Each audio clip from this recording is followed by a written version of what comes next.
Hi everyone, welcome back to WHU TV. My name is John, your host as always, and I hope you're doing well as I always do under these very, very difficult circumstances of being a West Ham supporter.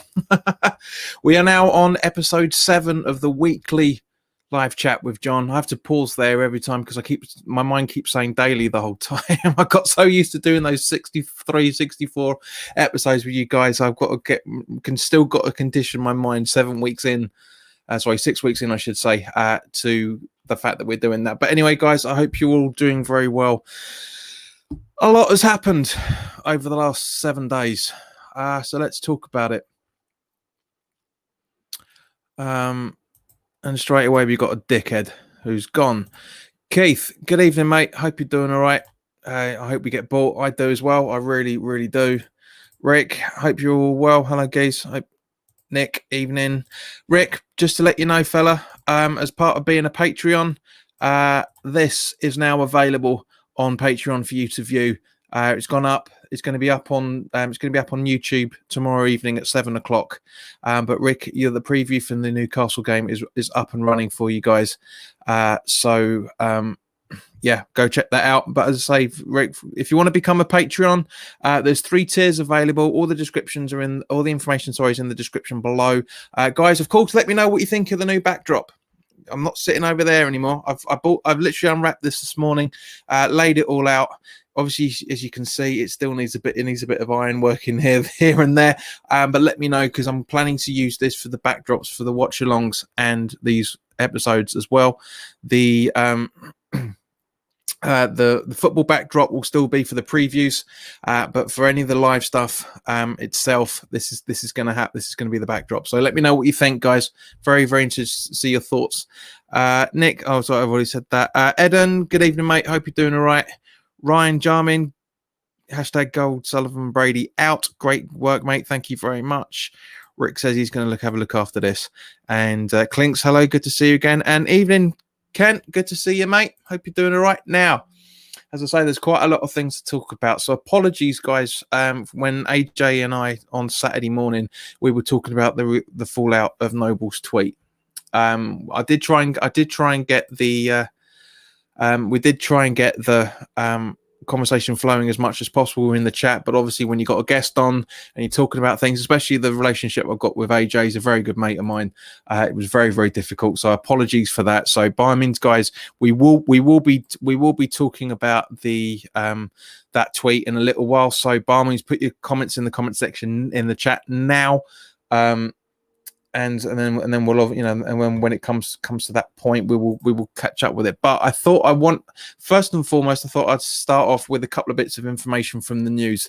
The actual news, not football news, because there's not much to talk about, but actual news. Okay, as we would have seen yesterday, the rules around people gathering in numbers more than 6 are to be no longer from this coming Monday, the 14th of September. Basically, in a nutshell, because of the increased numbers of COVID-19 cases. I warned you guys about this before. I said months ago that if you don't behave yourselves, and not you specifically, but you, the royal you, everybody that's out there, if we as a populace, and including myself in this, even though I wear masks all the time, I shouldn't be, because I am because I'm asthmatic, so I shouldn't be doing that. But at the same point, you are going to, if people aren't doing it, we're going to be seeing rises in cases. And I've said that before, and I've said it again now. That's why we're seeing it. So we're seeing a lockdown measures coming in again. And of course, if it keeps climbing, which it will do, because we're coming into the flu season in November, so it's not that far away now, then yes, that's the thing. We will see a second coming of the second wave, I should say. But as a result of it, today, literally about an hour ago, Boris Johnson confirmed that they are fans attending sporting events in England from October is to be reviewed. Now, the actual words which says, we must revise plans to pilot larger audiences in the venues later this month and review our intention to return audiences to the stadiums from the 1st of October. But that doesn't mean we are going to scrap the program entirely. We are just going to have to review it and abridge it. And then there's a few tweets and blah blah blah. So basically, the plan was meant to be that we are supposed to be returning to the London Stadium in a very very reduced capacity for the Man City game, which now doesn't look like it's going to happen. Unfortunately, we could be wrong. You never know, but you never know. As I say, this is the thing. I mean, there was obviously people have been talking about the fact that the London Stadium are going to be trialing a disinfectant tunnel sort of thing, shall we say, where you walk through there, and you obviously you get sprayed with a non-alcoholic gel spray, which I kind of think is a little bit redundant in the best of times, pun included, which I'll come into in a minute. But I think it's a really really weird thing to do, to have a non-alcoholic spray when basically it's meant to be an alcoholic based substance. Alcoholic based wipes are supposed to actually help this, but it's the way things go. Gary, my man crush is back. Hello Gary, good to see you, mate. Clinic says sorry ain't being active so busy in this lockdown. Ryan asks, are there any protests taking place this Saturday? Coincidence the kickoff has been put back. It's not coincidence, mate, if you actually think about it, which we will come on to in a minute, but I don't know if there are any taking place, and quite frankly I'm not really interested in that, because it's not going to do any good, especially from some of the people I've been seeing that they said they want to protest. Of course everybody has their right to. You're just going to be fined a lot of money for doing it because it's illegal. Nick says, you see Everton signed James Rodriguez, Decore and Allen in Newcastle, Hamal, Lewis from Fraser and Wilson, whilst we signed a youth player from Wimbledon. And Clinic says, Nick, what do you expect with Goldstone and Brady? Yeah, Nick, that is talked about in my preview for the Newcastle game tomorrow. It will be up at 7 o'clock tomorrow evening. I won't be able to get involved I'm still going to premiere it, but I won't be involved in the live chat, but it'll be interesting to see what you guys say. Kieran says, a very early morning, JP, hope you're well. I am, mate, it's good to see you. I hope you're doing okay as well. Gary says, I was on the bus today, it was ram full. Were enough people wearing the face coverings, Gary? Let us know. Kent says 100% with Nobes, something had to be done. Agreed, completely, mate, completely. Now of course we can't mention the football season. Bearing in mind we've got 3 days until the football season starts, for us anyway, as West Ham supporters. But we can't obviously ignore the elephant in the room. There's a transfer window, and this stupid mentality that the club have of this everything must go mentality that the owners seem to be having in terms of selling everybody. I mean, for example, where is it? I did make my notes in it. I can't remember where are we? Yeah, Ollie Watkins signed for Aston Villa. Okay, £28 million plus add-ons, probably all in instalments. Most clubs are doing everything in instalments this transfer window, which is taking it up to £33 million. Yet we sell Grady Diangana for 18. I'm sorry, but Brentford aren't a club that have had any Premier League experience. Grady Diangana has Premier League experience. He has a full Championship season under his belt as well. It does my head in. And of course, I completely forgot. Please check out the channel sponsor 3retro.com. The link's in the description below, guys. You know the spill. Go check that out. And any commission that you guys, any purchase you guys make through the link in the description below, there will be the commission that the channel will get will go into the pot to help improve this channel. Basically, one of the reasons why I've stopped donating anything, I mean, nobody's made purchases for a good few months, but one of the reasons why I've stopped saying we'll be donating it to the NHS is, unfortunately, guys, as of today, our company that I work for, we're under notice of redundancy. Now, I'm hoping it's just going to be notice and nothing more. There's a 1 in 7 chance that my job could be at risk in terms of the numbers, but guys, yeah, it's not good at the minute, unfortunately. I'm hoping we'll be all right, because within my department that I work in, we are one of the most vital departments of the entire company, but you never know. So fingers crossed, guys. I will obviously keep you posted on that, but it'd be such a shame to have that that happen. Obviously Nikki knows what I'm talking about, and loads of other people know, of course, over the years of what it's like to be made redundant. And we're not, as I say, I haven't been made redundant. It's under notice of periods. It's literally announced today that there are jobs at risk. But yeah, that's. I'll keep you posted on it, guys. I'm hoping, as I say, fingers crossed. Everything. Nobody within my team, or even myself for that matter, is affected. But we'll keep going. Anyway, Andy, evening, mate. Hope you're all right. Good to see you. Gary says not even worse. No, even worse on the trains. 50%. Not entirely sure where you're going with that, mate. Ben Davis. Hi, John. Hope I'm what, mate? I'm guessing you mean okay. I'm apart from what I've just talked about, yeah, I'm good. Kieran says, looks like you're in the back cave. I like that. It's good, mate. Looks good. Thank you, mate. Next to Sheffield United have also signed Bogle and Max Lowe, who are both absolutely class. Yeah. Brentford have sold Watkins for more money than we got for Arne Payet and others. Brentford's sale is the biggest in their history. That just shows you. I mean, even with Leeds, who had broken their transfer record for this season, and what was it, last week? I think it was the last guys.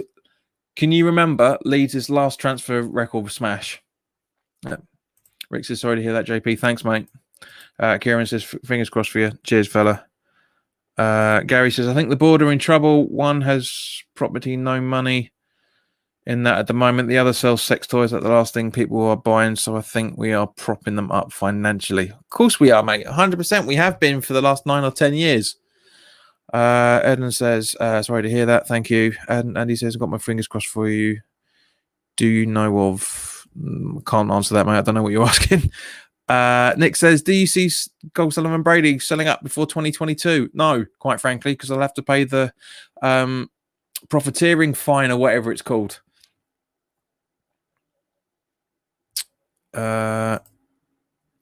18 million for Rio in 2000. Ken, I knew you'd say that, mate. Yeah, you're always a reliable source of information. You always correct us all when we get things wrong, or we need double checking. But yes, you're absolutely right. 18 million. So that just shows you how much Leeds haven't spent in the last few seasons, quite a few seasons, obviously, which is understandable to a degree, given where they've been sitting for the last decade or so. Ben Davis meant you hope we're well. Sorry, hope that things go okay with the job. Thank you, mate. Very, very much appreciated. Nick Squire says, and Leeds are close to signing Julian Draxler. I mean, you guys are younger than me, so I'm but fine. I don't know who the kid is, but right. So turning to more West Ham information. Last night in the EFL Trophy, the under-23s beat Southend 3-1, which is really good. You could class it's an Essex derby. But yeah, I mean, it's good. It's good to know. It's good to know that the kids are doing well. I mean, I said it 6 months ago. I said it 6 months ago that we were going to see a younger squad this season, and I reckon we still will. Baz Cox, give us a wave. Hello, mate. Hope you're doing all right, Phil. Mate, if you're free, do you fancy popping on? Gary says, if everyone knows we're skint, so we'll get taken to the cleaners buying and selling. Agreed. Nick says, Mipo Udabikayo is class start him. Leonard says the forward we signed from Man United was ace. Bez is happy with that. Good to see you again, Len. I hope you're all right, kid. Baz says hooray. Scored left and right footed. Yep. I think you're talking about the Odubiko. I think you've been at Odubiko, however it is. But yeah, no, it's going to be interesting. It really, really is going to be interesting. And one thing I was very, very in good, thank you. Can do for 5-10 minutes, mate. All right. Because I know you're still unpacking and sorting your dodgy barnet out.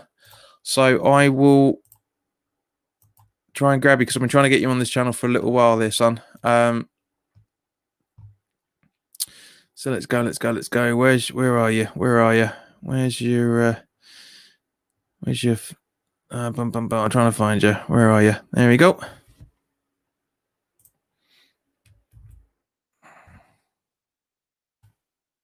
All right, mate. Check your Facebook inbox, mate.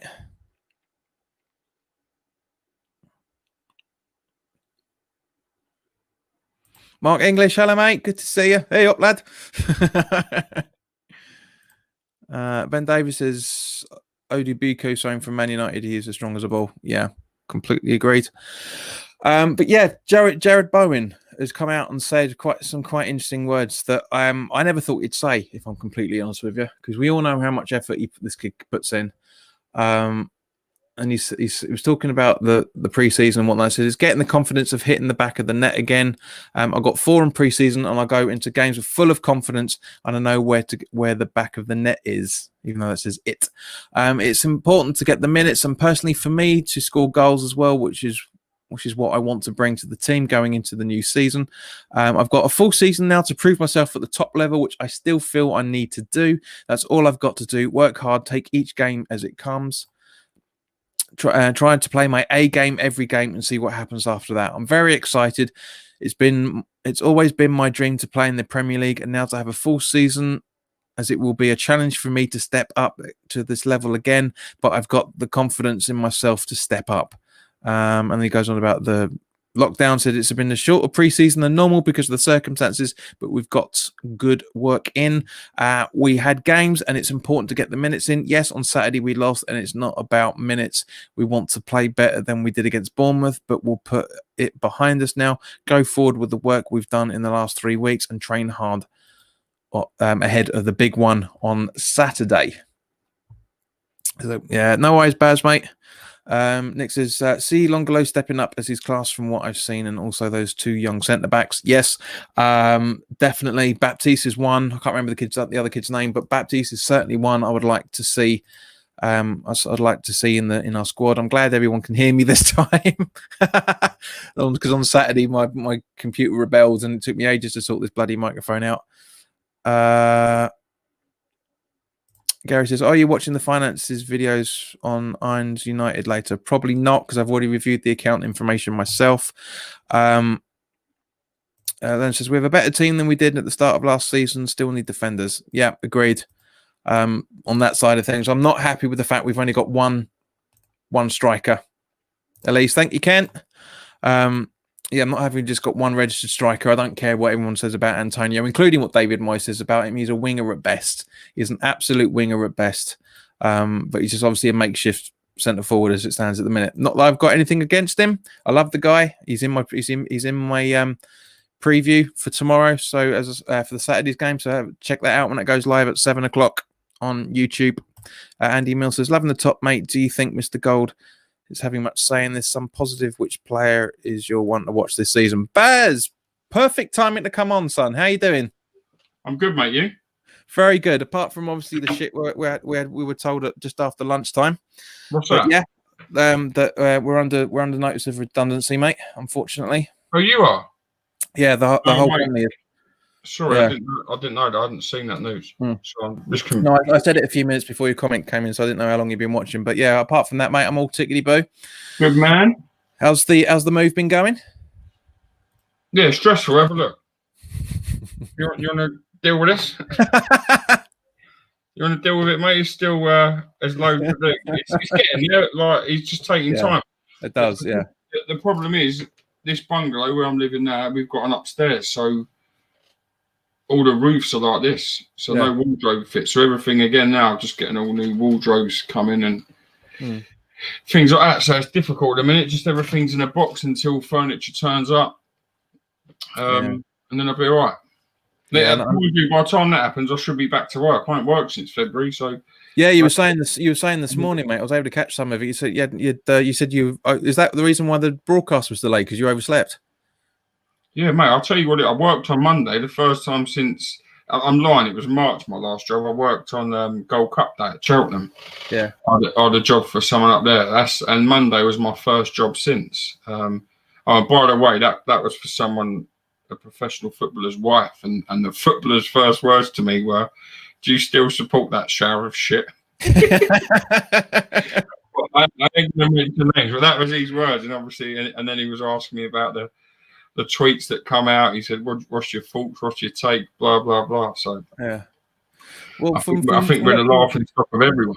Yeah, mate, we always will be. And from watching your broadcast this morning when you and Frankie were talking about two independent conversations that were going on about the same thing from a couple of footballers, it worries me for Saturday as a result of it. But I'm hoping that the cloud is shifted enough for everybody, because it's great to hear that Moyes as the backing of all the players is which we all know he had anyway to a degree. But is that really going to translate properly on Saturday? What are your thoughts on it? I said earlier, mate, I think a lot will depend on the squad and the team that's out there more than how much support they've got for him.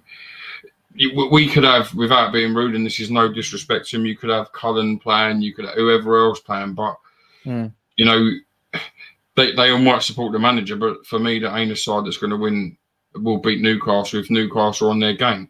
Yeah. I think David Moyes is probably as good, if not maybe a little bit better of a manager than Steve Bruce. But we know David Moyes has got so much on his shoulders as well now, because you know one bad result and the problems at West Ham, and it's football. You know, you're only as good as your last result, and the blame will turn to him. It's not him, but the fans will turn to the results. Like if we go and get beaten 3 or 4-0, everyone will be in uproar, you know, and it will be his fault as well for that. And to a degree, rightly so, but a lot of the blame will go to him rather than what the real issue is. And I worry. I think if we have a fully strengthened side out there, as I said, we have every chance. But without it, but again, and I said this morning, I don't want to keep being negative. We went into there's not much positivity to talk about, though, mate. It's tough. You know, we sat and went through fixtures last season. Yeah, we did. We sat and put West Ham being probably 5th, 6th, 7th, or 8th in the table, you know. And this year we're all doom and gloom and thinking we're going to be relegation candidates. They might surprise us, and I hope they do. They could go and finish in the top 10 because there is no pressure on them now. Now, maybe these players have got that bit of a bond together. Now, who knows? Declan Rice could have come home from England today, walked in there, sat down and went, lads, I've seen what's gone on since I've been away. We don't need this. We're better than this. Let's pull together. You might need it, like he seemed to have done after lockdown when we come back. So I think time will tell. On the flip side, he could have walked in there and thought, what am I doing back here? I've just been away with footballers who are playing for proper clubs. Don't have this shit every single week in the press and all over the radio because they're owners. I don't want this no more. You know, I've just started my career. I'm now moving on to bigger and better things. You just don't know, and that's the worry. And until the window shuts, I don't think we can make too much of a statement on how we do this season as a whole. Yeah. I mean, I was saying to Marshy last week before he came on, we had quite a long conversation last Wednesday, and I said to him, up until that Wednesday point, before the information about Grady came out, well, it came out on the Tuesday night, but most people were talking about it the next morning. I said, well, I wouldn't pay it too much because we've still got 5 weeks left of the transfer window. Now, I'm shitting myself, mate. Absolutely shitting myself. You're just crossing the days off now and and you just hoping that last one comes. Unfortunately, and I think the majority of West Ham fans are the same now, the trust has gone from the owners. And to a degree, I think from some sources. Because I think too much shit's put out. And I think it is. And I think things are put out for a reason too. I don't want to start digging at people. It's not me. That's not what I do. But I do believe that information is given for a reaction from the fans to see what happens. It's then all of a sudden changed and you hear something different, and I don't know. It comes from somewhere, and that only comes from, again, it only comes from one place for me. Exactly. And mate, to be honest with you, I never thought I'd say this, but you're a lot more relaxed than the last time we spoke. Hey, listen, this might sound really wrong, and I'll always love West Ham, always and forever. But right now, I'm past caring. I am past caring. You know, would I go there? People turn up Saturday. Would I go? I can't go now. It's a late kickoff. My train home. I can't do it. Yeah, exactly. Would I have gone without? I'd like to. Can I really be bothered? Am I going to make a difference? No. Is 5,000 people outside there going to make a difference? Not in my opinion. It takes more. I just think it needs a little bit more than what it's been having. I don't think standing a mile away from the ground, like things have been said before, works. I think we've got to be in their face, and I think it's got to be right. If that's going to happen, mate, I'd be there 24/7. But I'm not too sure what will happen. Yeah, I know what you mean, mate. But just to go back to Andy's question, we're talking about just before he came on. Do you think Mr. Gold is having much say in this? Well, Andy, we all know that he's the face of West Ham. He's a PR from the fans' point of view, nothing more, unfortunately. Something positive. Which player is your one to watch this season? Baz, who's yours? On the first question about David Gold, I don't think he has any say, if I'm honest. I think, like you just said, David Gold is the front man for David Sullivan. And I think he's another reason why Jack Sullivan don't do what he does, and you've got people doing it for him. And now David Gold's the man who puts himself out. The one to watch for me this season, I said on the channel earlier, there's two for me. I think Surchek and Bowen having full seasons, I think they'll be very good for us. I would say Rice. And it's not because I think he's leaving, but Declan Rice is Declan Rice. You know what you're going to get for him, and he'll have a 8.5, 9 out of 10 season again for West Ham. You know what to get. We didn't see enough of Bowen and Surchek last year, but what we see, I think, is very positive and promising to come. Dean Garner. So yeah, for me, it'd be one of them two. I don't think there's anything else that will stand out. I don't think there is anything else at West Ham to do that. I'd like to say Haller or Anderson, but again, I don't think they will. I think them two will give you the work rate and effort and commitment levels that will get you talking about them and what they're doing. If you like Antonio, they'll run themselves into the ground for the team. Yeah. Well, this is the thing. I mean, just from reading what Bowen was saying, that he's quoted on the West Ham website. All right, fair enough to a degree. It's the corporate stuff. He has to say half of that sort of thing. But for him to say that he wants to prove himself this season, fair play to the boy. I mean, as far as I'm concerned, he proved himself since January. But he wants the whole season to prove himself. Yeah, I think he done really well. He looked comfortable last year. And as I say, a full season, I think it'll be one that you look at and think he's been a good buy. And he's proved, for me, he looks that already.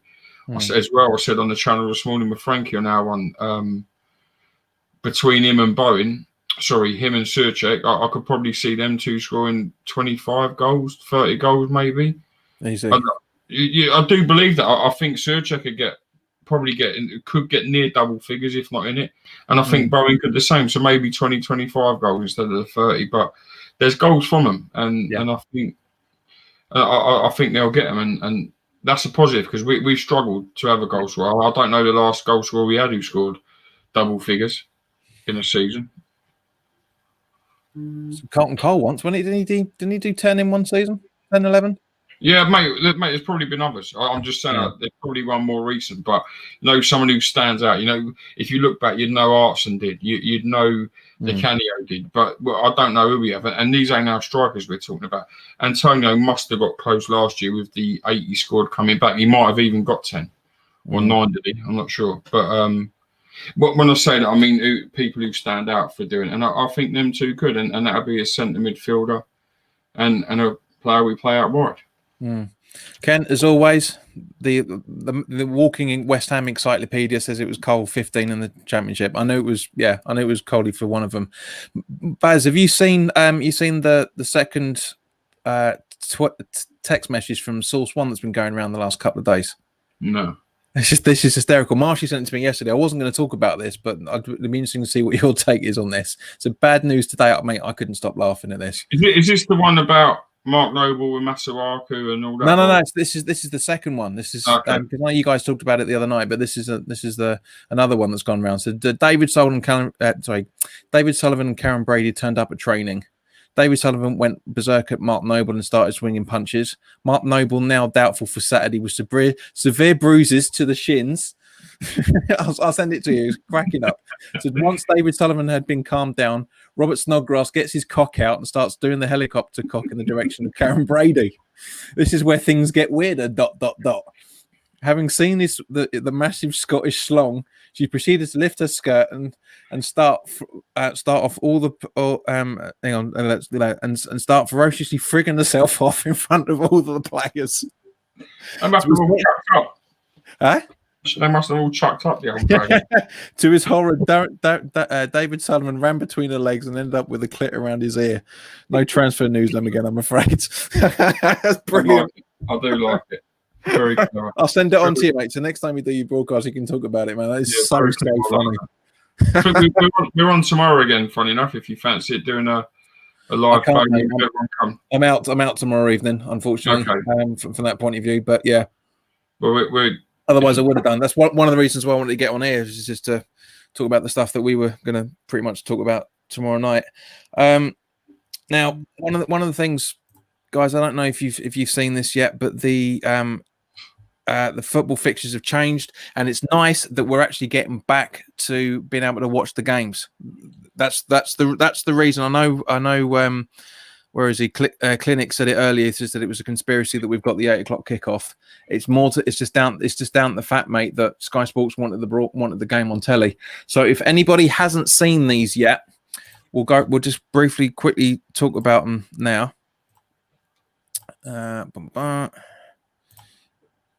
So we have. I need to read that. I'm just zooming it in, man. Patience, dear boy. God, it's always quick with you, isn't it? Right, is that any better for your old man eyes now? Yeah. I'm in my 40s now, mate. You've got to give me a bit of credit, mate. I'm older than you by a few months, so don't give me that. You look it though. Well, maybe if I shave my hair back, I'll look even younger. Like no, keep it, mate. Look, I'm jealous. Look at the state of this. I have no choice. It was gone. So yeah, the early kickoff is Fulham Arsenal on BT Sport. 3 o'clock kickoff Palace Southampton again BT Sport. 5:30 kickoff Liverpool Leeds on Sky Sports. No surprise that's going to be on Sky. And I say our game at 8 o'clock on London Stadium, Sky Sports on the 13th of September. West Brom versus Leicester at 2 o'clock, Sky Sports. Spurs versus Everton, again, no surprise, Sky Sports at 4:30. Monday, Sheffield United versus Wolves, Sky Sports, and 8:15, Brighton versus Chelsea, again, Sky Sports. And then Arsenal away for our game. 8 o'clock again, Sky Sports on the 19th of September. 12:30 kickoff, Everton West Brom BT. 3 o'clock Leeds versus Fulham on BT. Man United and Crystal Palace 5:30 on Sky. Sunday the 20th, Southampton versus Spurs, BT Sport. 12 o'clock. Newcastle versus Brighton, 2 o'clock on Sky Sports. Leicester versus Liverpool, again, Sky Sports at 4:30. And Leicester versus Burnley on the BBC, 7 o'clock. Interesting. Didn't think they were going to pitch in any as yet. So far, Villa at 6 o'clock on the 21st of September, Monday evening, Sky Sports, and Wolves City 8:15, Sky Sports. A few of them have still yet to be confirmed, including our game against Wolves. That's probably going to be a Sky Sports game again, isn't it? I think they're showing every game, aren't they, throughout September? I think Kent's just put it there as well. Yeah. Yeah. They are meant to be. This is literally the latest from the Premier League's website, so I'm sure they'll probably be updating it as they go. Because you got those 3 o'clocks, so they're probably going to get rescheduled, including our home game against Wolves. But so far, BT 12:30, Man United, Brighton, BT, and then West Brom Chelsea at 5:30, Sky Sports, and then. And then we've got Sheffield United Leeds BT 12 o'clock kickoff on Sunday the 27th. Fulham versus Villa 2 o'clock on Sky Sports. Man City Leicester 4:30 Sky Sports. Monday Night Football Liverpool versus Arsenal Sky Sports 28th of October, and then the 3rd of October. Nothing confirmed as yet, so yeah, it's just September so far that's been confirmed. So, Baz, to be fair, mate, that's a lot better than it was a few days ago. To be honest with you, you're probably going to think I'm lying. I haven't even looked. We could. There was literally. There was no way we would be able to watch the Newcastle game. There was no way we'd be able to watch the Arsenal game because it wasn't. It was at 3 o'clock. So I won't be watching it anyway. I won't. Take a picture, man. But you know, it's just. Brockenhurst are at home Saturday, mate. I'm sponsored Saturday, so I'm going to watch them. Fair play, mate. Fair play. But it's something that should have been sorted out by the Premier League at the end of last season, because there's no way in hell this was gonna just not be the case. The fact that we'd have to have games on telly. I mean, how the FSA didn't really lobby this straight off, I'll never know. When do you think you're likely to go again? being a season ticket holder? I still think January. That's a big, by the way. I know you. I know. I completely ignored it, fella. So January, I think, yeah. I reckon so. I really, really do reckon. Back I'll be surprised. To a full stadium, or do you think it'll go to the ballot thing? Because bearing in mind, as I say, they're reviewing it at the beginning of next month. November, December time is the start of flu season, and the symptoms of COVID get mixed up with influenza at the best of times. Yeah, I genuinely think that's when it's going to be. I really do. As a full stadium, or do you think it will be? I'd say probably 40-50%. Okay, I reckon, but we'll have to wait and see, of course. Yeah. But yeah, I agree with everybody. I know Frankie said it as well. I can't see it being 70% by the end of the season. It's just not going to happen. I don't think it will. I'm with you. But as I say, barring a miracle, this is going to be my last season as a season ticket holder. I don't give a shit about my points. If, as I say, barring a miracle, mate, you know, if we bring in some fantastic players on the 4th and 5th of October, and we finish 13th or 12th, not next season. So what if West Ham finish 6th this year? You'll renew? I'll have to decently think about it, but I can't see it. I really, really can't see it. What would change your mind out of interest? You know, an absolute massive miracle. The fact that we have a squad that's playing left, right, and centre, playing perfect football. We get decent signings in January as well, for that matter.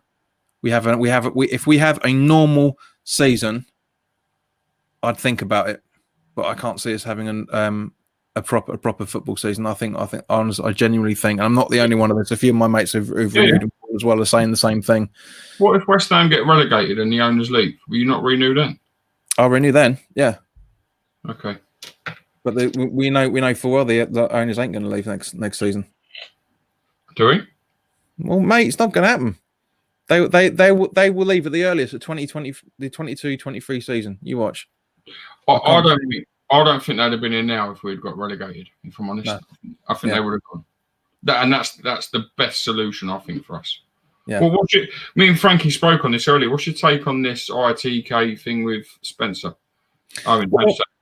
Yeah, I mean the secret agent Gazer, he tweeted the other day, yesterday, or this morning, one of the two. I remember reading it quite recently, that he's not a West Ham in the know, and has never purported to be. He's just talking about what he's hearing, and therefore fair play to the boy. However, I mean, Frankie said this morning that he thinks that the account's only been up and running for a little while. It hasn't. His last tweet was in like 2016, because I had to check on what was going on when everyone was talking about it. Me and AJ talked about it on Saturday, but yeah, I can't see it having any weight. I'm sure they're like you guys were talking about previously, not just this morning, but I'm sure the club's been touted around for various US owners over the last year or so, because I think that's how long Sullivan's wanted out.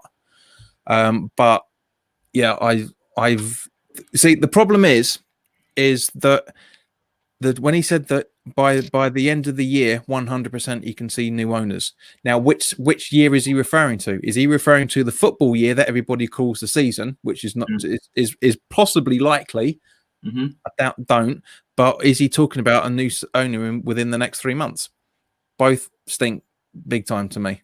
As I say, it's, you know, Spencer's put his reputation on the line. This secret agent's put his reputation on the line as well. But again, this is what he's being told. He hasn't been told from sources in the club. He's just been told what he's been told. Yeah. Has he confirmed it's not from anyone within the club then? Not that I've seen. I mean, why do you say that out of interest then? Well, because when you watch the clip that people have been putting up on Twitter about the bit where Spencer is talking about it, he does say I heard that Sullivan wants to sell, and 100% there's going to be new ownership by the end of the year. He hasn't said, well, you know, sources close to the board or anything, you know, that usual journalism sort of spin on it. That means it's David Sullivan or anything like that. He just said, you know, I've been told this is what's going on. I know that the trip side of things have been offered the club. I know that. I've seen it. but I know they was offered it for a certain price, with them still having a certain stake in the club. Yeah. And this is where it's tough for me. And I said this morning on our channel, if that tweet from him this morning was any other flag, I'd sit here now and think, what I've heard ain't true. What I've seen ain't true. But I believed it because I know the sources. I know why it was at that person and where it had come from for Tripp himself. And that's why I don't think they'll walk away. And I think what they've done is very clever. And what I honestly believe, the same with the transfers, like we're seeing with this Burnley defender. Yeah. I think it's Tchaikovsky, however you pronounce it. Don't he play the piano? A few hundred years ago, mate, but yeah. I think it's going to be, and I think it'll be a case of we try to sell. And here's what we done. That could be the answer. Just because what I've seen doesn't mean it's going to happen. No, of course. And that's the point that I've always wanted to stress. I know the contact's been there, but mate, they could write to me. Do you want to buy West Ham? It's 100 million quid. I can't afford it. But they'll say we tried, we offered it. Yeah. For arguments, you know. So, and this is what I think they'd use with that.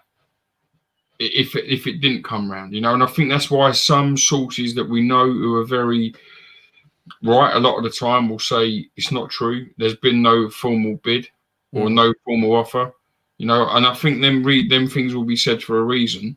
Yeah. But we know how they work. We know what's going to come with this centre back at Burnley. Do you know? And I hope, I really do mean this.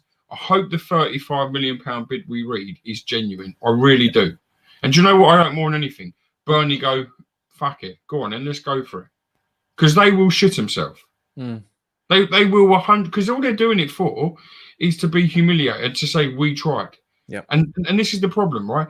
If Declan Rice, for argument's sake, let's use him because he's the most likely one to leave the club. If we want £50 million for him, again, for argument's sake, if Chelsea went, we give you 30, you know what West Ham's answer is going to be? It's going to be laughing. Sorry, mate. I've just got your comment. Yeah, I love this. Tchaikovsky. Kieran, that is fantastic. I absolutely love that. It's brilliant.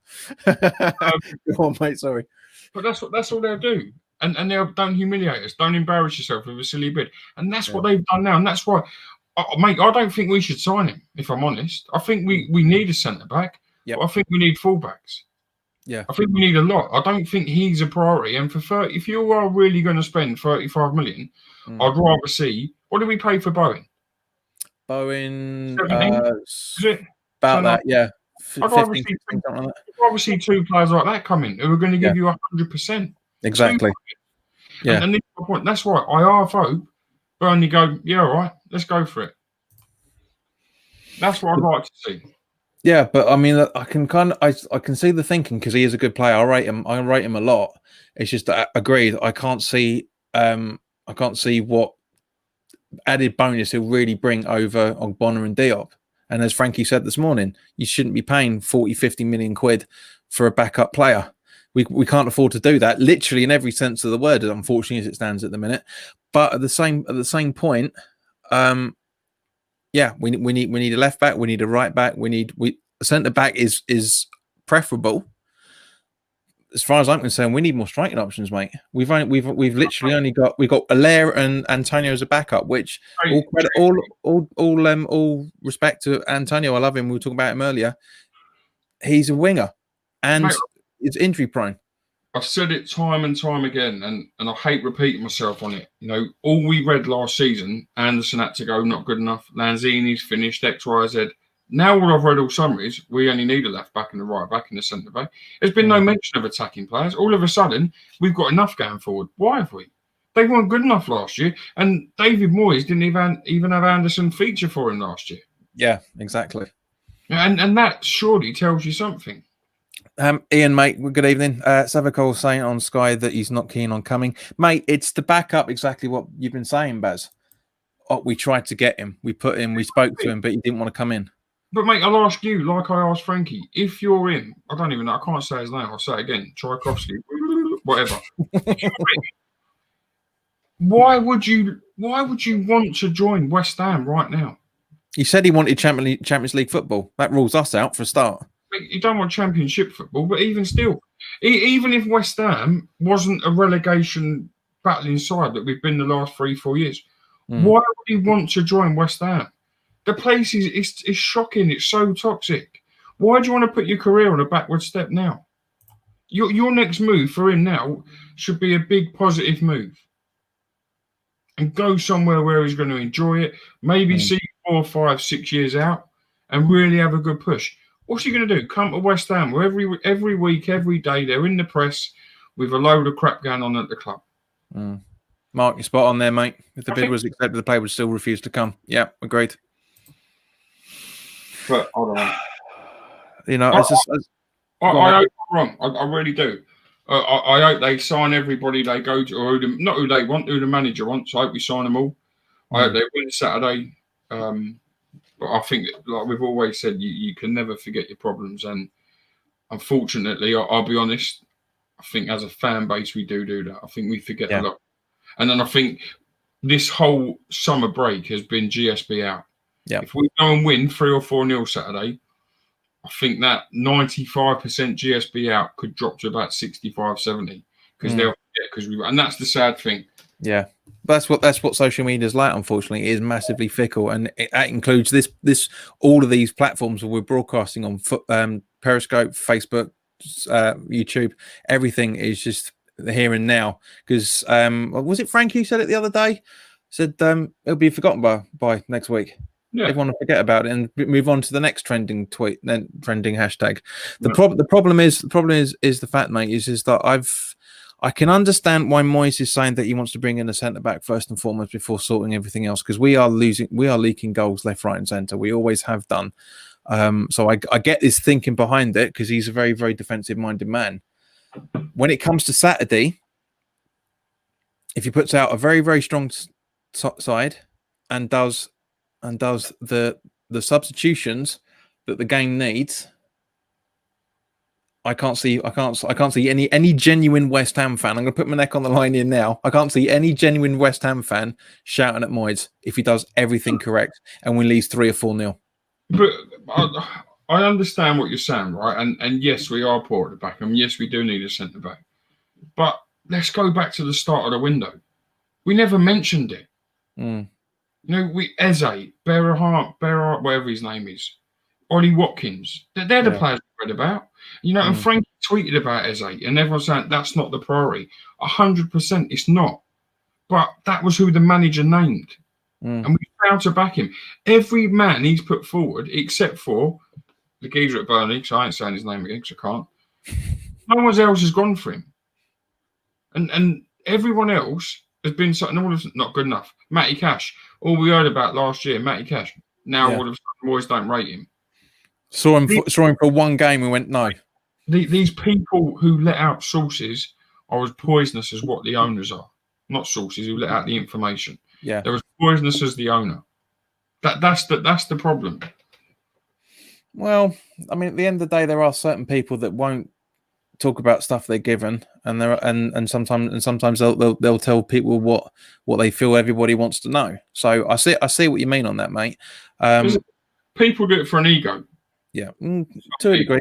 Some do. Yeah, and mate, this is I'm not naming names or digging at anyone in particular, but if you're going to put your name or yourself on that platform, you have to accept the good and the bad. It ain't all going to be good. And unfortunately, when it comes back bad to you, and I use this as an example, Clara and Hugh, when it comes back to you bad, and then all of a sudden there's a reply saying about going to sue you in an email, you can't do that. You put your name out there for a reason. Yeah. You've taken that responsibility. Not everyone's going to lick your dirt box because of what you've said.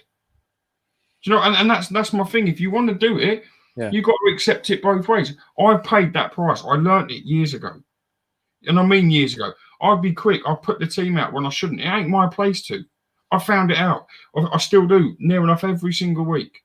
I put the team out there. Or I don't now. I used to. I'm going back 2 seasons. Used to get grief. Why are you doing it? Too true. I look back now and I think I was an idiot. I was immature. Didn't think. Why am I doing that? That's not my place. That shows disrespect to the people that tell me. Why should I do it? I shouldn't. It's not for me to do. And it's not for someone else to come out and tell all us fans what's happening, why it's happening. Then when you get a bit of backlash, shit yourself and threaten to sue someone. And all they've done, they've used him to get it away from Jack. And like as we started this conversation, it pulled Jack out of that firing line for someone else. And what they've done, this is how nice they are, people. They put the old man, David Gold, there instead. Yeah. It's horrible. It's a torrid time, and unfortunately, mate, I never thought I'd ever say this, but I can see it getting worse than it currently is. At least how it was last week, anyway. You can see it a lot worse. Than comment here, mate, about not the old school support. Don't use Twitter from Gary Page. 100%. And the old school supporters, won't stand there and allow it to happen for much longer. And they're people that have probably never been in that new stadium, so they believed it from day one. Unfortunately, I put my hands up, or I got sucked into it and believed the garbage. Yeah, we all did, mate. This is the thing. We all thought, right, okay. Not all of us. That's the problem. Well, I mean, everybody. All right, let me rephrase it. Everyone I know, majority. Yeah, everyone that I was sat around me, my mates that don't sit near me, they said, yeah, this is going to be brilliant. Blah blah blah. Even I should have learnt from the first thing I saw, right? Because I went to the was it the Astra Gugu night with the first ever game at the London Stadium. Me and a few mates, we went there. Dom Zarley, wasn't it? Dom Zarley, that's it. Yes, when Faguli made his debut. I had to sit in the upper Bobby Moore because my seat wasn't ready. Like loads of other people, both bottom sections of those tiers weren't ready. Yeah, we should have learnt then, man. But that was a sign of things to come, and we thought, all right, we'll give it the benefit of the doubt. 100%. And you know why? Because it was rush for money. Yeah. They got that stadium, and they could have stayed there another year until it was right.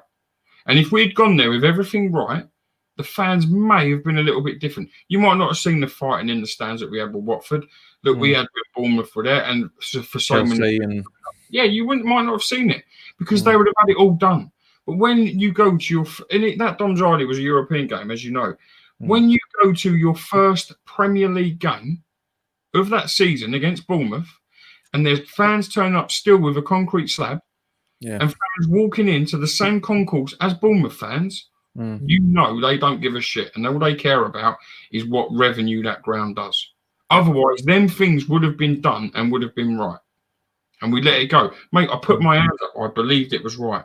I then went against them. I watched them employ Pellegrini. I thought they showed ambition with the money. Little did I know the back. Yes, he got the money for the other players to pay for the players.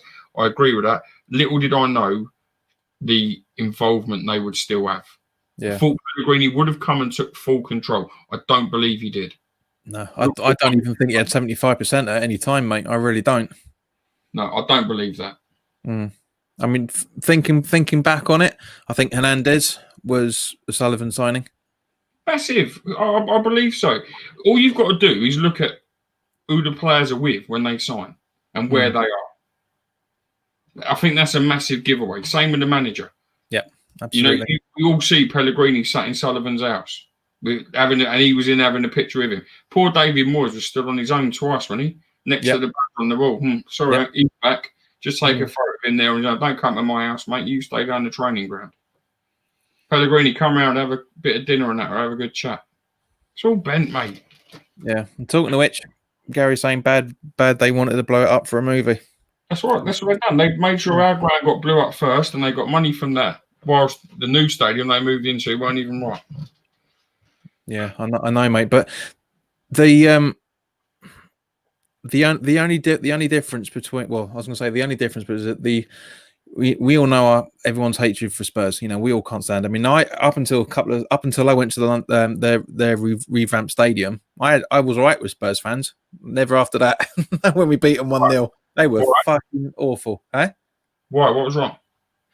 Just their attitude, man. I mean, it's just what happened to Nicky when he was doing the fan cams and stuff, and then just in general, man, they're vile little people. I know a lot of Spurs fans, and the majority of them are nice people. Going to hellhound of a stadium. Completely different, totally different. Did you go to the old White Hart Lane? I never went to the old one. No. Okay, that used never got a chance. that used to be an interesting walk as you come out of the station. Yeah. And so as you come out now and you walk onto the main road, the ground's obviously right in front of you. Yeah. We go round to the left now, around the back of where the right. Sainsbury's, whatever it is. Yeah. The old day, you used to turn right, walk down the high road, and then do a left in behind the corner of the ground. And on the corner was one of the Spurs pubs, and and they all used to congregate there and up the main road. You had an escort, and the old they were building obviously, and you was up against the big boarding that stopped you from getting into that part of the ground, and you was just boxed in with a row of old build. Mate, you'd get things thrown over the top, and you're walking down there. You turn that bend, and there'd be bottles, cans, everything, coins, spit, whatever coming over the top. It's never been a nice place, honestly. No. And that was just then. It's been the same for years, mate. Even going I think Andy's just put, even in the 80s, it's never been a nice place to visit. And I don't think that's just for West Ham. I think that's for a lot. But you know what? As bad as it sounds, I think that at times that can be a good thing for clubs, and for supporters. You might be putting the opposition on the back foot before they've walked in the ground. Then you're on top of them with the atmosphere and things like that. Upton Park was never pretty to come to. People tell you that.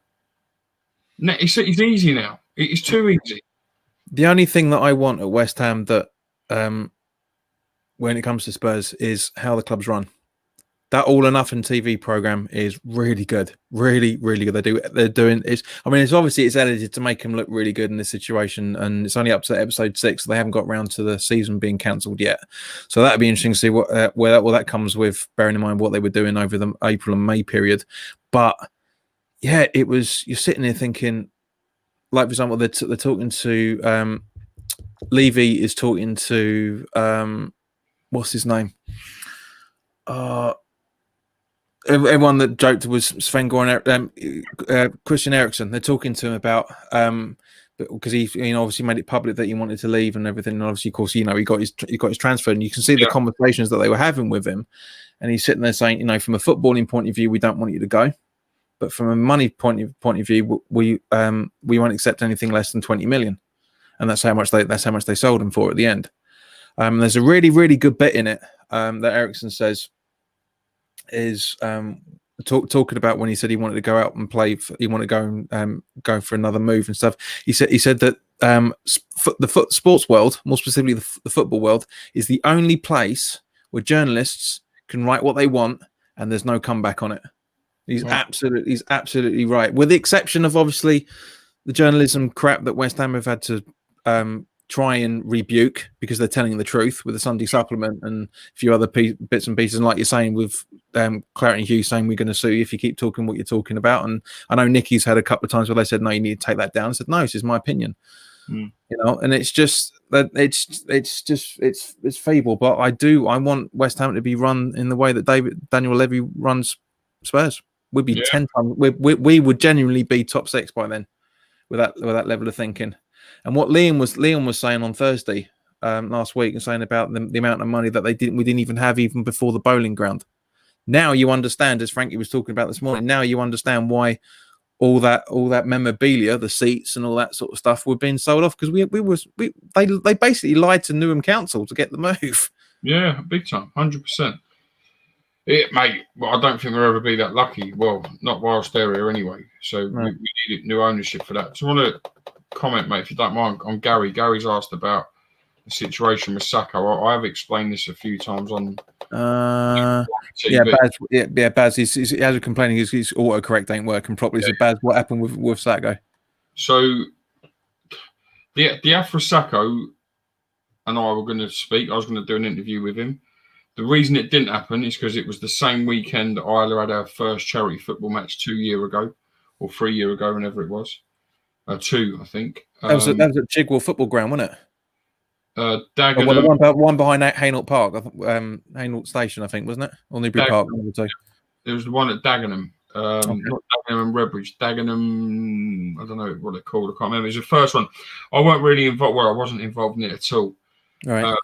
except for I got a phone call 3 weeks before, asking if I'd compare the date for him, which I agreed to do. So it was the same weekend I was going to France with people may know him. Me and Anthony Houghton were going to go over and see Sacco, and I was going to do the interview. I'll be perfectly honest with you. The priority for me right then was Isla. I chose that over Sacco, which I have no regrets in doing. It's a totally honourable thing to do, mate. Totally honourable. I thought the time would come again for me to have seen him and spoke to him. Never did. He soon went to Turkey. Never got round to it. I still talk to him now. I'd still love to do the video now. I've not mentioned it to him since. I will, 100% I will, and I'd love to be able to get that. The only thing with it, and I'll be honest, is he had a deal where his wages were based on playing minutes, substitute, etc. This is why when I messaged him, and back at the time, when I screenshotted and put the tweet out, my hand on my heart, I had David Sullivan Jr. ring me that night. Why have you done this? Why have you done X, Y, Z? This isn't true. He's lying to you, blah, blah, blah. I said, well, why does he need to say it? So why are you needing to ring me? So if it ain't true, surely you just ignore it. I'm nothing for you to worry about. We don't need any more negative publicity, X, Y, Z. And I don't know the exact figures. I never will, because I don't even want to know what people earn. But I do know that he got so much for being sub, so much for featuring, so much for starting. Yeah. The reason he faked injury, because let's give an example. If he played half an hour, or if he started a game, he got full wage. If he was sub and he got half wage and played half hour, he got 3/4, whatever. He was being unused as a sub, so he didn't get his full wage. So, or he'd played for 10 minutes. Yeah. His way around it was to be injured. Being injured, he still got paid full money. And that's probably where we would have got to in a chat. Would have got the exact reason and figures, and I say this again, I believe that's influence from above. I still believe them influences are there. Yeah, 100% I do. I don't think David Sullivan could let someone piss in that stadium without having power of how long he pisses for or what toilet he goes in when it's staffed. I think he has that much power and control. And I will chase him up, and I hope one day I get to do it. I really do. I can't promise I will, because I don't know what his response would be now. If I'm honest, I think I've missed the boat. Well, it needed to be back then, or it needs to be like right now, while times are difficult or times are horrible for them. It is what it is. I'll go back to it. I got a load of grief for it not coming out. I have no regret whatsoever, because I put the little girl's elf in front of it. Completely, mate. There's no disrespect to any West Ham fan for not doing it, or it wasn't me trying to get publicity. I don't do anything for publicity. It means nothing to me. As I said this morning on our thing, when Frankie put the tweet out about a player exclusive, I know full well, because I see the Facebook messages and the Instagram messages I got. Who is it, Baz? Who have you spoke to, Baz? It weren't even me. So, and the people straight away think that, and I'm never going to sit and say things I shouldn't say. That's not my place to. I don't want to pretend to be an ITK. I don't want to pretend to think I know everything that's going on. That's not for me. I'm a West Ham fan like everybody else who pays their money every year and goes through a turnstile. I won't be doing that now. I'll be supporting from a distance. But I'm no more, no less, and that's how it is. Exactly, and it doesn't make you any less of a supporter or me any more of a supporter, because at the end of the day, we both love the club in the same equal amount of way. We both want them to do well. We both want decent owners. We both want decent football. We both want decent footballers out on the pitch. So it doesn't matter. It doesn't matter if you've been supporting West Ham for 5 minutes or 5 years or 50 years. Yeah, you love the football club. No, you are totally right, mate.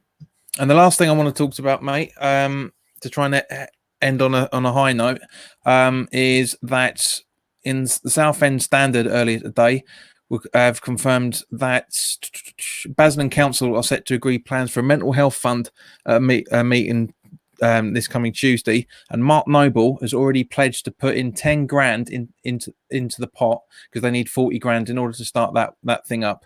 That just shows you how much Noble values the community. That I know, obviously Basildon has nothing to do where he grew up from, but it just shows you that he knows a lot of people in there West Ham supporters, and likewise, it's and Basildon's quite famous from various points of view, and obviously the club that everyone used to go to a few years ago, the footballers, and what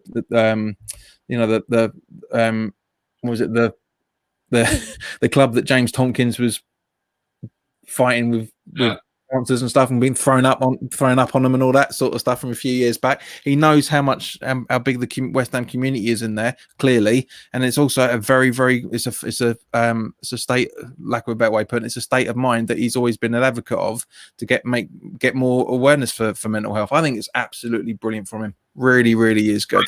He's a great guy, an absolute great guy, and that alone, what he done throughout lockdown for the doctors or whoever it was around where he lives there.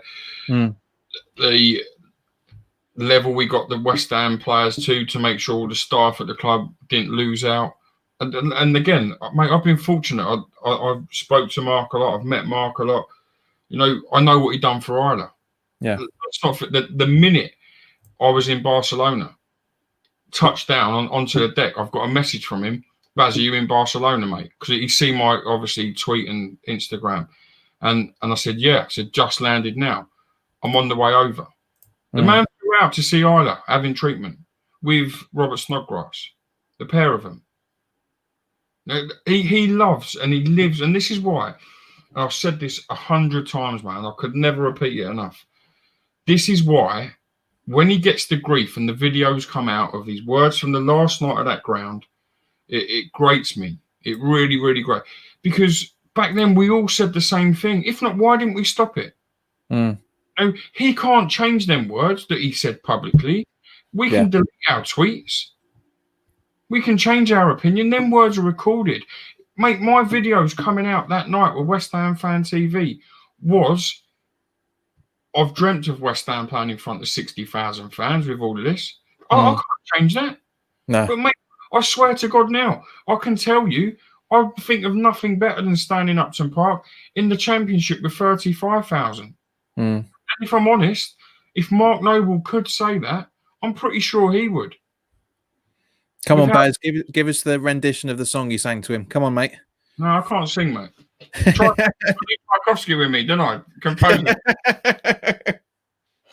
But, mate, Mark Noble is a great person. Honestly, and he lives and breathes a football club, as most of us know. And as Liam's saying here, I mean, Basil and lads, what Noble has done a lot. Also, he put Tony Kane in the hospital too. Yeah, backing up what I'm basically been saying, that he's done a lot for the community, and he knows how strong the community is. Great guy, honestly. Gary says that boy could be stopped playing tomorrow, and he would be financially secure. He loves his job and club, and they can't do nothing to him. Agreed. Do you, Baz, what you're thinking about? Because obviously this is potentially could be Mark Noble's last season. Do you reckon he's going to retire at the end of this? No. Go out and bang? Or? No, I think he'll have another season. I really do. I'm not saying he'll play every game, but I think he'll get a contract extension. Because I think, like we said earlier, I don't think the world will be right come January. And I don't think it'll be 100% right come May.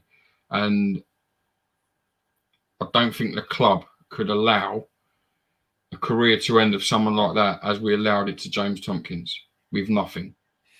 So that's what we like to think, mate. But I think he would. I think he would 100% get an extension. But maybe because of the reasons of the state of the world right now. Yeah. And mate, I'd like to say I think he could still do a job. I don't believe at the moment now he can play 38 games a season. He's not a 38 game a season man, in my opinion. I love the man to death, but he's not. He said it himself, didn't he? He said it himself. I need help. I can't play every game. But I still think he offers more than any of us realise. And I've got to be honest, and again, this isn't me licking his ass, but look how he played. I don't think he should be part of them next to Declan Rice in that middle. But look how he played when he played that number 10, closing down, pressing. I thought he'd done really, really well. Mate, he ain't going to open defences up. He's not that sort of footballer. Well, he was when he first broke through under Pardew. He was more of an advanced midfielder in those days when he was younger. So he's still got the legs in him every now and again. But yeah, you're right, mate. Every now and again, he can absolutely pull it off. If Mark Noble don't feature at least 20 times for West Ham next season, at least 20 times, I will be shocked. Unless, touch wood, it don't happen, he gets a real bad injury or something like that. But I will be shocked if he don't play 20. Yeah, I completely agree. And Kent sums up my feelings with him. I've had right from his when he broke through that season. We'll never see the likes of Nobles again. He's a fan on the pitch, an absolute legend. It's all about you. It's all about you, Noble. So look, he's trying to sing it as best as he can. The reason we won't see another one, I think, is because of what owns us as well. Yeah, but I don't think you'll see that in football in general now. I don't think many clubs will see a player go and have a testimonial there. I think the days of Mark Noble, Steven Gerrard, John Terry, I think them days are gone for a lot of clubs. Very much. And you've got to look, not being rude, someone like Chilwell. He's had the bigger move to Chelsea now from Leicester. Will he be at Chelsea for 10 years? I don't think so, because in 5-6 years' time, they'll want a younger, better left back. So the universal order saying, "Cool, mate, Danny Dyer let himself go." There is actually a comment that Leonard made earlier, which is along the same sort of lines as it's too far back. She said, "Will you stop losing weight, mate? You're gonna disappear." Mate, I put weight on. I said this morning I got down to my lightest, I think, since birth at the end of lockdown, or just before the end of lockdown, 15.2 from 20 stone. Do you know what, mate? I'll give you something to aim for. You're only a stone heavier than me. No, I'm not. This is why I'm not, because I fell off the wagon when the pubs opened and the takeaways, and I started going out on the weekend, having a drink. I went back to 16.6. I'm back down now. I think I'm 15.12. Yeah. Or 11 or 12, I think I was this morning. I'm just over 14, mate, so you ain't that chubby. There was nothing left of me then when I went. It's just loose skin now, and that weighs fortunes, doesn't it?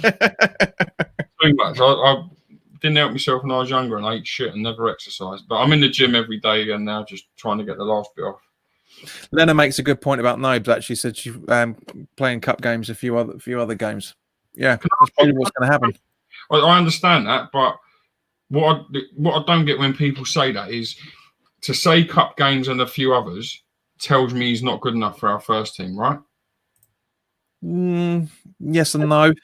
Majority, it's not good enough. If that's the case, why don't we go for a cup? We can't win a league. Go for a cup. Play the best team in that cup. If that's the thing, then go for it. Not being rude, and I mean this with respect to all the kids. Come the Carabao Cup, mate. Even if West Ham won the Carabao Cup, our fans will be over the moon. Yeah. Again, no disrespect. Don't go and play, example, Josh Cullen, Silver up front. Play our strongest team. Try and get us something. That will do us a world of good, mate. And that, if they've done that, I'm not saying they get credibility or respect. They might get a bit of credibility for doing it, the owners and the manager. So when people say play them in cup games, for me, that's not the answer. And even he said it himself when he got bought on against West Brom. I shouldn't be playing in this game. That is the mentality of our club. Just give it away. Yeah. No, I know what you mean. But at the same point, in terms of, I think where Len's obviously coming from is the fact that when it comes to towards the end of his career, he will end up playing more cup games than league games. But you're absolutely right. It shouldn't be the priority for him. But yeah, but she also made a very, very good point when we're talking about we're not seeing the likes of Noble and that anymore. She says, I think the money is going to start. He's going to start leaving the game. That's the point, man. It's just that players are going to be going left, right, and centre for money now. You're never really, what I say going to. They already have been the last 10, 15 years. We are never going to see the likes of Gerrard again. We're never going to see Noble again. We're never going to see Terry. We're never going to see Lampard, all right, technically for the Man City last season of his career sort of thing. But yeah, when loyal was completely gone. At the end of the day, mate, the only thing that stays loyal in football nowadays is the fans. Definitely. Mate, we don't get a choice. We get one choice in life. And when we've made it, we have to stick with it. We have to stick with it. I mean, even with when it comes to the League Cup, we start putting out, like for example, was that quarter final with Arsenal a couple of seasons ago. Both teams put out absolutely monkey sides. Why? It's the League Cup. Yeah. Arsenal don't need to do it. We fucking need to do it. Yeah, quarter final as well. Had every chance that year. That was David Moyes, wasn't it? Got beaten 1-0. It was. Yes, it was. Yeah, it was. Beaten 1-0. Danny Welbeck. Yeah. I remember it. That was when Maitland-Niles for Arsenal made his debut. He was fantastic. December time, was it? Near Christmas, coming up to Christmas. Yeah, end of November, beginning of December. Yeah. Not well, mate. Horrible. Someone asked us earlier, will we name a stand after Mark Noble? I'd love to see it. I'd love to see it. Yeah. But it never happened because it's the corporate stand now, isn't it? It's the only one that hasn't got the naming rights on it. Mm-hmm. I mean, obviously, there was a report that came out a few weeks back where there's gonna be a new statue outside the London Stadium of Hurst, Peters, and Moore, which I think is a great idea. Should we be doing one for Noble in his proper actual last season? Oh, I don't know, mate. I don't know. From one point of view, he's as much of a legend as those three.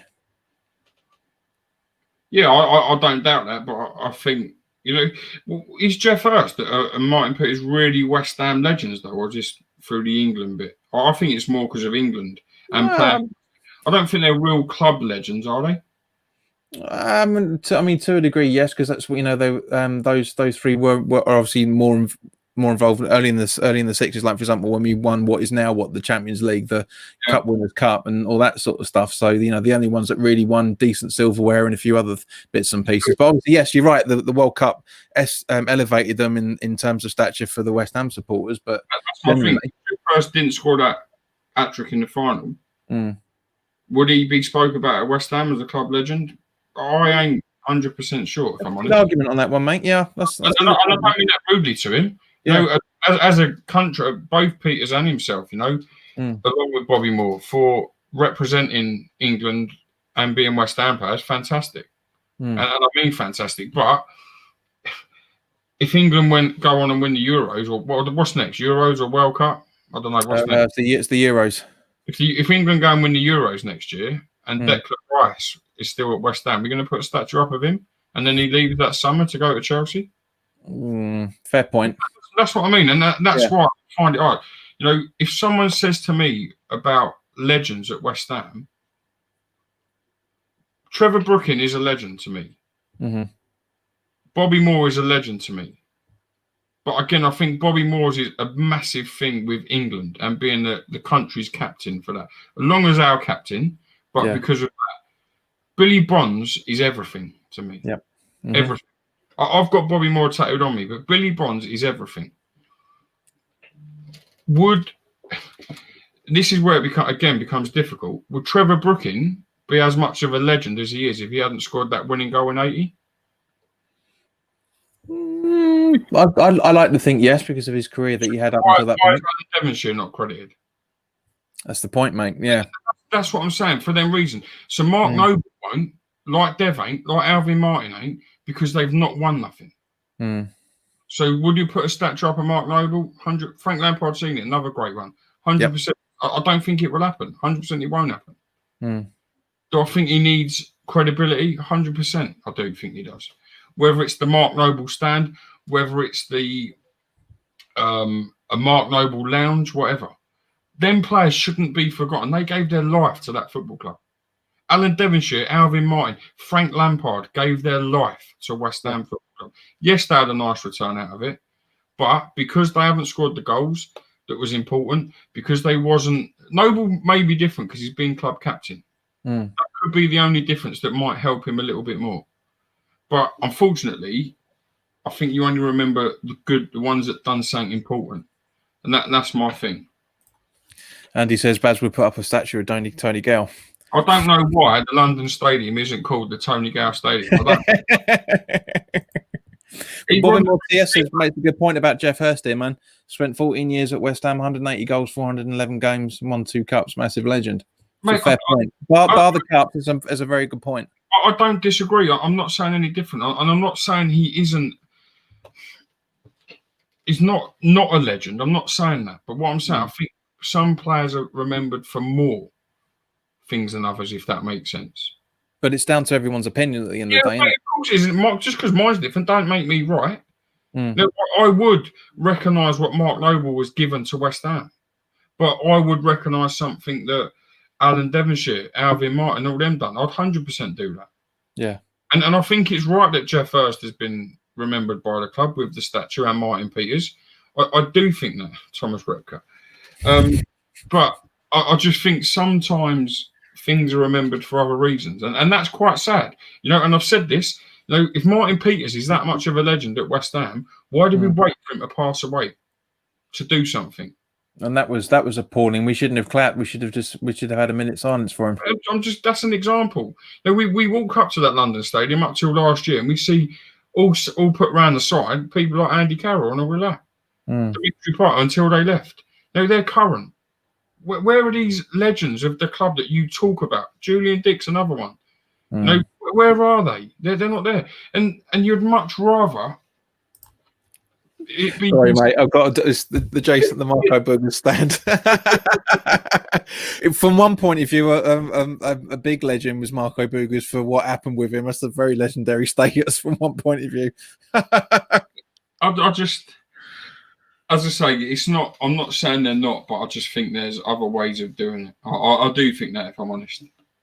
Oh no, it's a fair point, mate. There's no argument at all. You know, and I'll be perfectly honest now, and I mean this with all the respect in the world. Bobby Moore, Jeff Hurst, and Martin Peters getting a stand. A statue out the front is lovely. Yeah. It's a nice touch. We're hiding John Lyle away in the club shop. I like Kieran's idea. And stuff. Mate, the thing is, you put your ticket in and it'd drop it. You wouldn't be able to hold it. You'd never see it again. The Joey Peterson car park wouldn't turn up. You wouldn't get in there. But, you know, you advertise them free out the front, yet John Lyle's did away in the club shop. The Lyle Gapes. You know, they're things, they're the club's history. They're people that give everything to the football club. And that's my only thing on it. And I don't mean that rudely.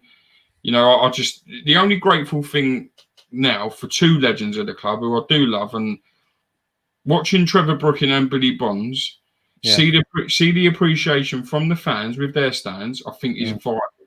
Yeah. Much more than obviously Bobby Moore didn't get it.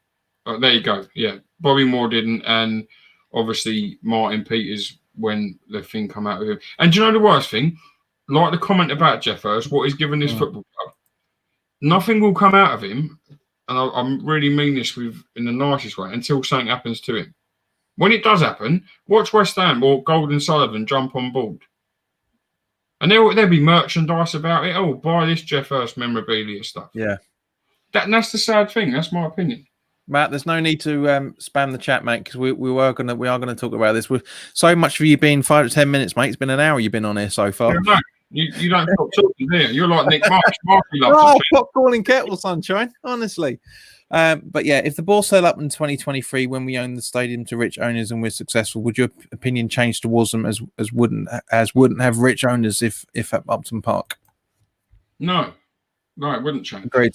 Yeah. Well, to be honest with you, we could have had rich owners at Upton Park. We didn't need to move. I agree. There was nothing barring what Liam was saying about the fact, which we will touch on because Liam's coming on, and hopefully in the next few days we're going to talk about everything that I know there's, because when he talks to you guys on Thursday, there's a lot I could tell from what he was talking about. There's a lot more that he wants to talk about, and so that'd be good to do that. But there was nothing wrong with the bowling ground. We could have had more investors. We could have had better managers. We could have had better players. We could have had if we had the right owners, we could have redeveloped the stadium. All that bullshit about the fact that the Newham Council weren't able to grant the permission because it could go back on the side and would back up on where the bus route was and all that sort of bollocks. It's just nothing to do with it. We all knew that was bullshit right from the start. But that's a topic for another time. But at the end of the day, Matt, it makes no difference. But we would have been in exactly the same situation if we were back at our old ground. Was obviously, you know, it's never ever going to happen, you know, because it's flats now.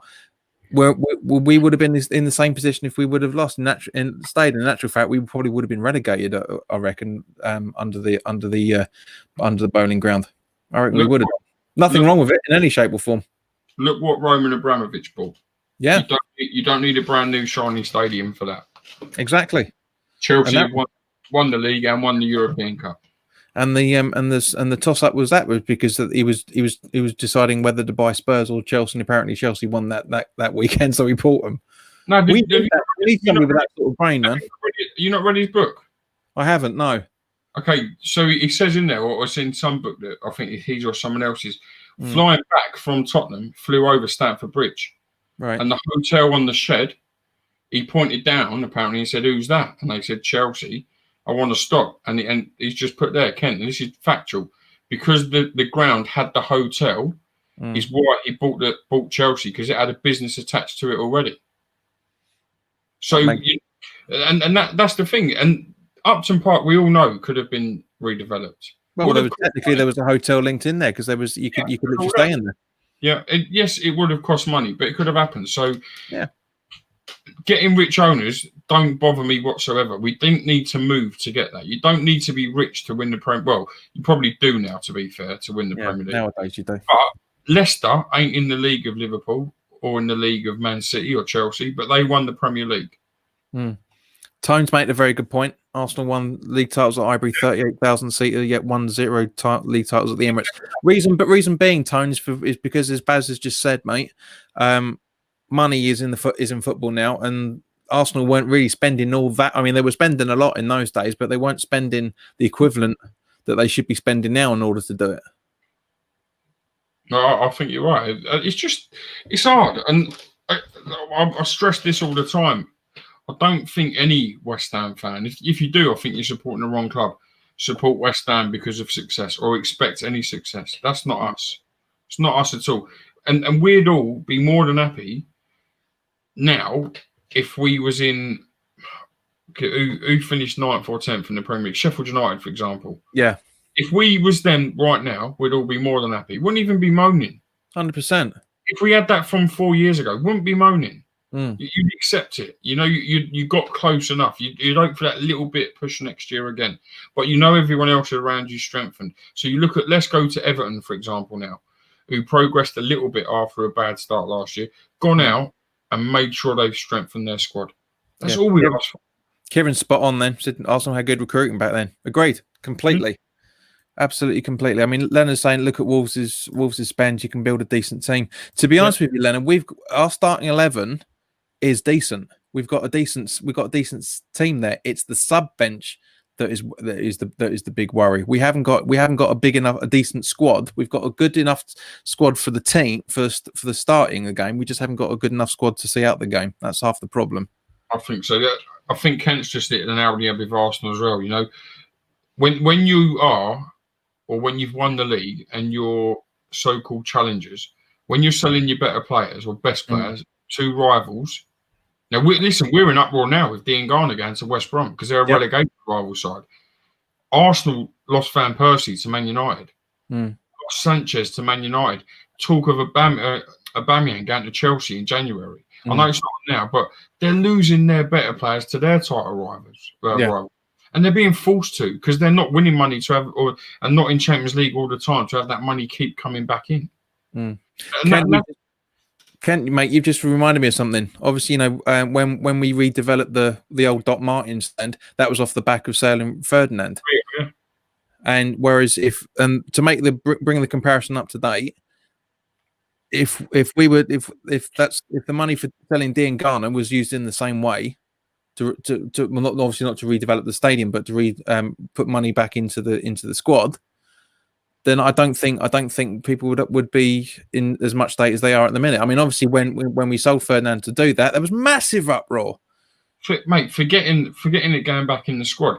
We're only saying that because of the state we've been in for 4 years. If they had sold Dean Garner this summer and redeveloped the East Stand, mate, forget that. If they'd done that after all of us slagging it off for the last 3 or 4 years and went and put that money into state-of-the-art training facilities towards that, you wouldn't moan. But we know as fans now, we've learned where that money's going.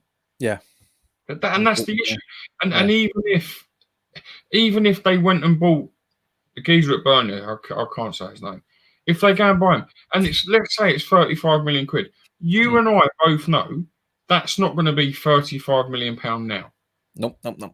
That will go on unpaid instalments. Blah blah blah. And what they'll do is David Sullivan and David Gold will lend West Ham X amount of money, and there'll be interest to be paid on it. And that transfer for £35 million will all of a sudden become £45 million at the club owe because of the interest that's owed to them. That's how they make their more extra money. Yeah. We're in shit hands, shocking hands. Kent says, just call him Tarky Baz. Is it Chris? I don't know. Because I know he's got an English first name, but yeah, obviously him being with the Ken will be the first to comment here because he's a star. But Leonard makes a very good question. Rio was sold without Twitter. Imagine what would have happened then. Yeah, that would have been cool. But guys, honestly, this is overflowed as much as way longer than I would. Yeah, James Tarkowski, thank you very much, Michael. Yeah, Tarkowski. Yeah. Even I'm starting to mispronounce it right now. James Tarkowski. Yeah, but guys, thank you very much. And of course, Baz, thank you for popping on for the very, very long 10 minutes. 10 minutes, yeah. Don't worry. But you know, this at the end of the day, this is what this channel's about, and it's in exactly the same way that your channel's about as well, mate. And other channels is bringing people on to talk about things.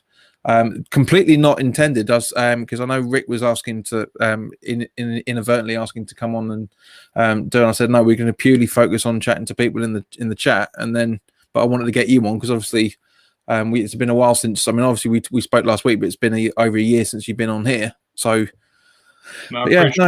It's been good, man. Yeah, thanks, mate. And guys, as I say, what's he on here? Former Oldham and Brentford defender. It's someone. He little clues he gets. Telling you, man, he is the walking football encyclopedia. He's talking about Tarkowski. Oldham used to play for Oldham, and that because we only got him from Brentford. So man. Kent, mate, you have got to come on. I've been asking you, and I know Baz has been asking you to come on this channel as well. You don't have to have the picture up. We can just hear your voice, mate. Please come on. I want to talk to you. I really genuinely want to talk to you. But guys, thank you very much for watching. If you're new round here, by all means, please do what a few people have done tonight. The subscriber count has gone well over. It's almost they've had about eight people subscribe tonight. So thank you very much, guys. Part of this. Probably the subscription is the fact that we've had this very good conversation, Baz. We've had a lot of viewers tonight, which is a lot more than I normally get. But thanks guys for popping in as always. And I say the preview for Newcastle game is already available on Patreon to Rick and Wally. If you're watching the replay, you can watch that now on the Patreon account. Otherwise, from 7 o'clock tomorrow night, the preview for the Newcastle game will be available on YouTube. So please do keep an eye out for that. Saturday we'll do the watch along for the Geordie game. And again, as I say in the preview, you'll see tomorrow night. I apologise in advance for the language that's going to be shouted on Saturday evening, because I guarantee it's going to be blue, to say the least. But yeah, it's going to be. And then obviously, hopefully, we'll get if the League Cup game against Charlton, which some people are calling the Tin Pot owner derby, if that's broadcast on Tuesday, and we'll do a live watch along for that as well. But in the meantime, guys, enjoy the rest of your week, and we will see you very, very soon.